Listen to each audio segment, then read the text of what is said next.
Pilipinas, kumusta po kayo? Manhunt operation kay Bato sinimulan na. At gigil ang NBI. Si Director Matibag sa kanyang statement sa inilabas po ng NBI kagabi, nanggigigil na po ito. Kumbaga, ang understanding ko din kung kinakailangan kang hablutin ka. Hindi gaya nung nangyari dyan sa Senado na damuhong si Alan Peter Cayetano, prinotektahan kasi ang pugante. Ka-coffee, anong kaibahan noon at ngayon? Pag-usapan po natin yan. Magandang araw po sa inyo, Luzon, Visayas at Mindanao. Siyempre mga ka-coffee natin na lagi nakasubaybay dito. Isama na natin yung mga dailies na lagi nakamonitor sa akin at tagtad ng bashing dyan sa comment section. Welcome po sa aking araw-araw na video. No? Yung mga ka-coffee natin abroad, magandang araw din po sa inyo.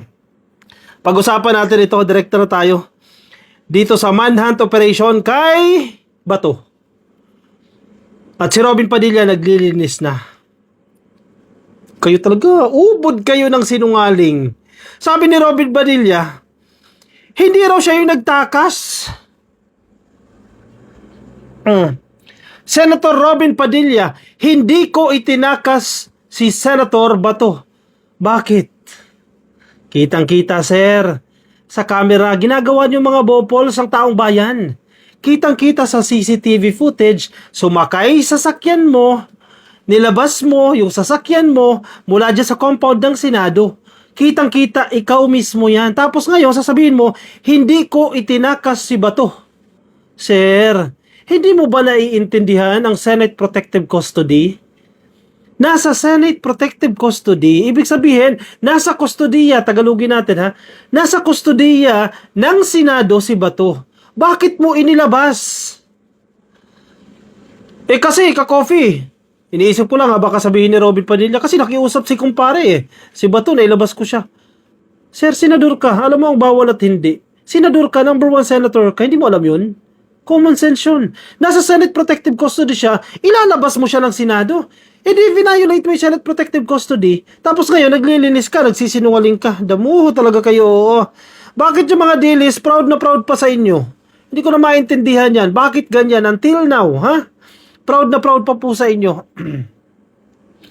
Sige, dito tayo sa statement ng NBI. Gigil na gigil ang NBI dito. Kung nakikita nyo yung thumbnail ko, si Matibag, gigil na gigil dito. Kasi, sino ba naman ang hindi manggigigil? Ando doon na yung pagkakataon, ando doon na yung opportunity. Aarestuin na si Bato. Damuho lang yan sila Cayetano, nag-change ng leadership dyan sa Senado, hindi tuloy na aresto. Ngayon, gagastos na naman ang gobyerno, magmomobilize na naman ang gobyerno, ang PNP, 10,000 personnel, actually hindi 10,000, 220 plus thousands na kawani ng PNP, magtatrabaho, mag-overtime para arestuhin ng isang pugante na sana hindi na nangyari. Kung hindi na nagmatigas itong damuhong Alan Peter Cayetano. Gets? DDS gets? Gagastos na naman ang gobyerno para arestuhin ang pugante. Na sana, hindi na kailangan kung pinaresto na ni Cayetano yan dyan sa Senado kasi valid naman yung warrant of arrest. Kawawa na naman ang gobyerno dyan. Kawawa ang gobyerno dyan. Tinatawanan tayo internationally. Diba? Dahil yung Senado natin katawa-tawa. Galit na si Matibag dito, Binabasa ko yung statement kanina. May gigil may halong gigil Well, no holds barred Talaga magsasalita na talaga Basahin natin. Statement of NBI Director Melvin Matibag on the DOJ order to arrest fugitive Senator Ronald De La Rosa. Malinaw po inuutos na po ng Department of Justice. I think yung mga senador, you acknowledge the powers of the Department of Justice. Inutos po nila yan and you are required, you are obliged to follow that order. As simple as that, Pia Cayetano. Hindi nyo ba nagigets yan? As simple as that, Robin Padilla, Jimmy Bondok, Israelito Torrio, hindi nyo ba nagigets yan? Sino ang nagtanggal ng kapangyarihan sa DOJ para hindi ninyo sundin? Aber. Sino ang nagtanggal ng authority sa NBI at sa PNP na wag nyong irespeto? You have to change or you have to create new laws para tanggalan ng authority ang DOJ, ang NBI, ang PNP. Kasi binabastos ninyo itong mga ahensya na to.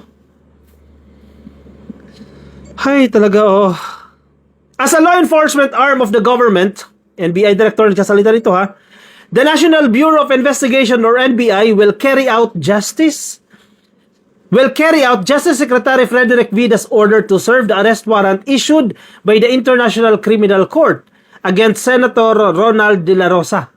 Okay, let's qualify. Ang NBI po ay under po yan ng Department of Justice. Inutos ng head agency, ng mother agency, which is the DOJ, na arestuhin si Bato. So NBI, gagawin lang nila trabaho. Alam naman ni Bato yan. Trabaho lang, sir. Diba? Hindi ka pwede magalit kay Matibag dahil ginagawa niya yung kanyang trabaho. Meron siyang order. Dati kang PNP chief, alam mo yan na may order. May kautusan nga ni. Bakit hindi mo irerespeto yan? Diba? Dati kang PNP chief, alam mo yan eh. General ka oh. Highest position ng Philippine National Police during that time, panahon ni Digong. Tapos di mo naiintindihan yan. Diba? Kaya nga tawag sa inyo eh, good soldiers eh. Kung ano yung utos sa taas, susundin mo. Parang nawala yung prinsipyo na yan. And I quote Melvin Matibag, "The order is to arrest De La Rosa, so we will do so without delay." Forthwith yan. Agad-agad. Gagawin namin yan agad-agad. In carrying out the arrest, we will strictly abide by the rules and ensure it is done professionally. Okay, at least, di ba? Hindi ka namin tutukhangin. Kung ano yung tamang proseso, gagawin namin. Swerte nga ni Bato dyan eh. Swerte mo Bato ha? Kasi panahon ni PBBM ngayon, hindi uso ang tukhang. Kung panahon ni Digong, tinumba ka na. Swerte ka. Disente ang presidente. Kung kagaya ni Digong, natukhang ka na yan, nanlaban ka na yan, nilagyan ka na, plinantahan ka na ng mga ebidensya. Swerte ka pa rin ngayon, di ba? Hindi ka chinutsugi. Oh, yan ang pagtitiyak ng NBI. Susunod sila strictly ha sa mga rules. At titiyakin na magagawa po yung kanilang trabaho professionally. Hindi bargas gaya ng ginawa ni Digong, no? As we always do. Next. Matibag emphasize, adding, and I quote, "Fugitive Senator De La Rosa will be arrested whether he likes it or not because we have to implement the law without fear or favor."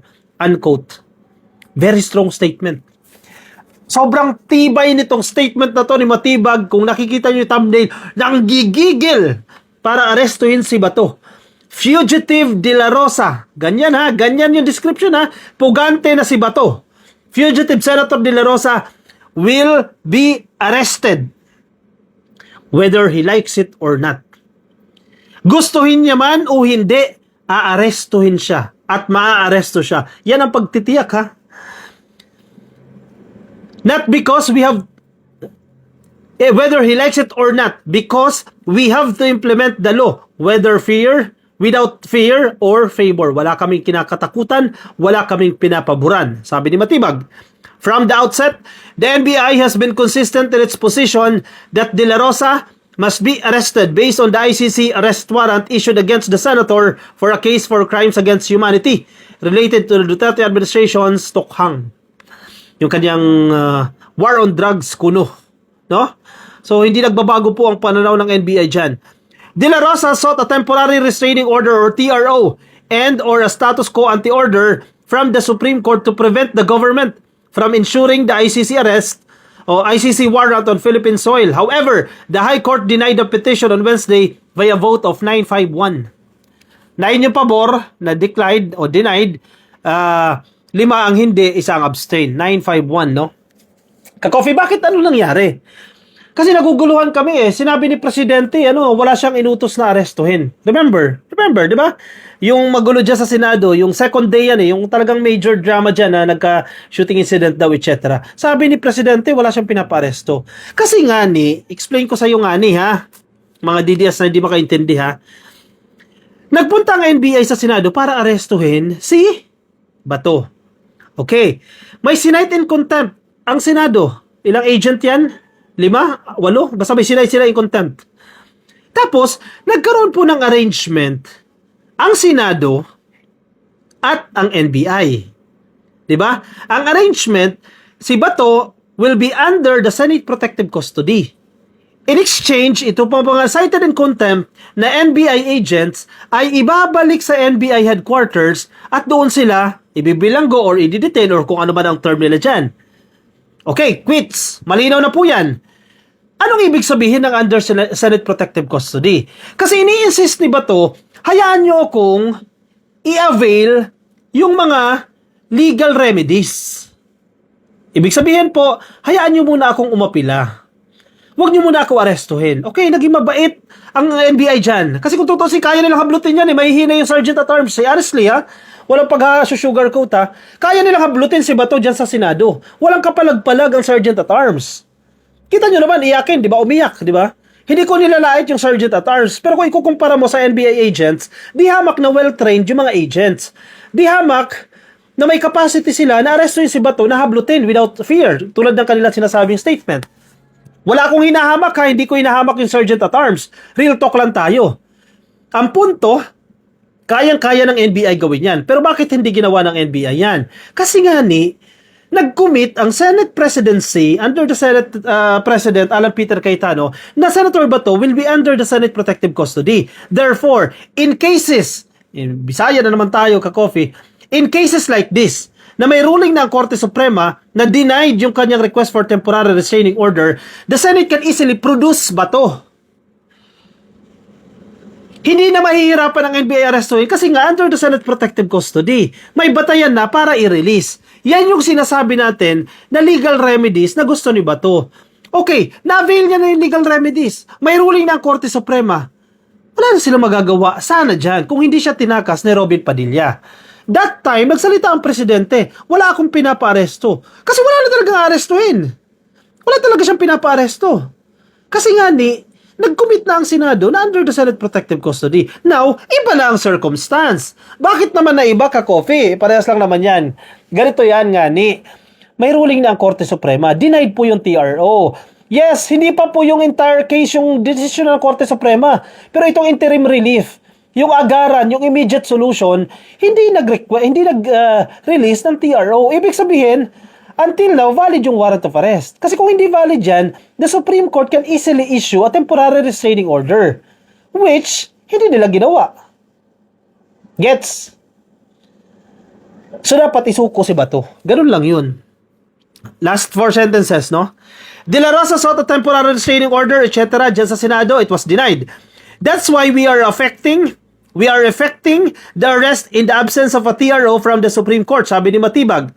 In the aftermath of the May 13 Senate shooting, the NBI chief affirmed the agency's full cooperation with the fact-finding panel established by the Department of Justice and reiterated the NBI's commitment to a transparent, truthful, and orderly inquiry regarding its attempt to serve the warrant on De La Rosa on May 11 and the subsequent Senate shooting dyan po noong Mayo 13. Okay.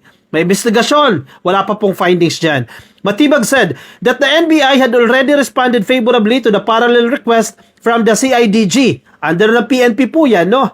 Which has since taken sworn statements from the NBI personnel deployed at the Government Service Insurance System or GSIS premises on the night of the May 13. Sabi po ni Matibag, dagdag niya, that the NBI granted the CIDG full access to all available video recordings, radio communications, and other relevant materials in its possession related to its operations from May 11 to May 13. Okay.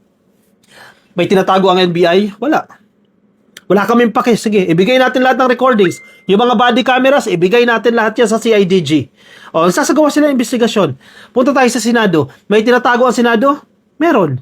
Ano sabi ni Aplaska ng Sergeant at Arms nila? O walang CCTV footage sa area na yan, yung shooting etc. Hindi nakunan yan. Eventually, lumabas din. Sabi ni Aplaska, the video was spliced. Putol-putol daw po para suportahan lang yung narrative. O napaya siya kay John Vic Rimulya. Ano sabi ni John Vic Rimulya? It was time-stamped. Hindi mo pwedeng ipresenta yung ebidensya na 24/7 na CCTV na nagre-recording without getting the timestamp. Anong ibig sabihin ng timestamp? O, punta ka dito sa hour na to. 7 hours and 30 minutes to 8 hours o 8 o'clock to 15 minutes. Ganun. Para yung investigador, agad na makikita nila. Hindi mo pwedeng, sabi kasi niya, plus ka, bakit splice? Sir, gusto mo ipasa yung lahat ng recordings nang hindi mo kukunin yung relevant portion? Common sense. Diba? Now, the main problem is nasaan si Bato?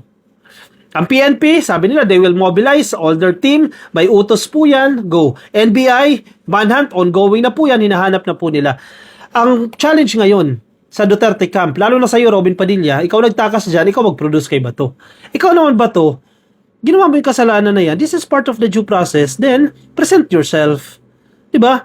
Prove to the court prove to the International Criminal Court na ikaw po ay inosente, na wala kang ginawang masama, etc. As simple as that. Kung absuelto ka, di pa kawalan ka. Di ba? Bakit ayaw mo? Kasi guilty nga di. Di ba? Common sense lang yan eh. Sige, komento po ang inyong mga opinion, reaksyon dyan sa comment section para mabasa po ng iba natin mga ka-coffee. Nasa Facebook, please like and follow. YouTube, subscribe. TikTok, subscribe. I'll see you in my next video. Bye-bye.